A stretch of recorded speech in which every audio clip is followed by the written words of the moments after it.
పథకాలు ఇస్తుంది అమ్మా, ఎట్లా అనిపిస్తుంది? ఫ్రీ కరెంట్ కానీ, ఫ్రీ బస్ కానీ, 5 రూపాయల గ్యాస్ కానీ. గ్యాస్ ఇట్లా ఏం రాలే. దాని వల్ల అప్లై చేసుకోమన్నారు కదా, అప్లై చేసిండ్రా మీరు? చేసిన ఎట్లా అనిపించింది? రానే లేదు. రాలేదు. అంటే ఎందుకు రాలేదని అడిగిండ్రా మరి పెట్టినాక కదా? మరి అడగలేదు కదా. ఇప్పుడు రేవంత్ రెడ్డి వచ్చిన కాడ నుంచి చూస్తుంటే ఫ్రీ పథకాలతో పాటుగా 2500 ఇస్తా అన్నాడు, పెన్షన్ ఇస్తా అన్నాడు. మరి అవన్నీ అందుతున్నాయా లేదా? కేసీఆర్ పింఛన్ ఏడ చేసినా పింఛన్ చేయలేదు. కేసీఆర్ ఉన్నప్పుడు మంచిగా ఉందా, రేవంత్ రెడ్డి ఉన్నప్పుడు మంచిగా ఉందా? ఆయన ఇచ్చే 2000 తీసుకుంటుంది. మళ్ళీ బస్సులలో ఫుల్ మంది అందులో పోలేక ఫ్రీగా పైసలు పెట్టి పోతుంది. అంటే ఇప్పుడు ఈ ఫ్రీ బస్ అనేది ఉంచాలంటారా, తీసేయాలంటారా?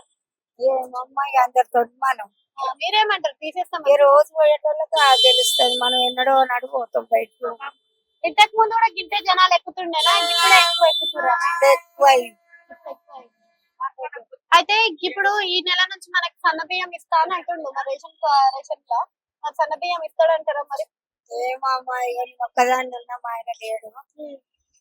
35 కిలోలు బియ్యం ఇస్తారట. నేను ఎప్పుడు పోయినా ఇస్తానే లేదు. ఇప్పుడు రేషన్ కార్డు చూసుకున్నట్టయితే సన్న బియ్యం ఇస్తాను. మరి రేషన్ కార్డు, తెల్ల కార్డు ఉన్న వాళ్ళకి ఇస్తా. ఇస్తే మంచిదేగా అమ్మా. ఆ తోటి బియ్యం కదా, సన్న ఇస్తే మంచిది.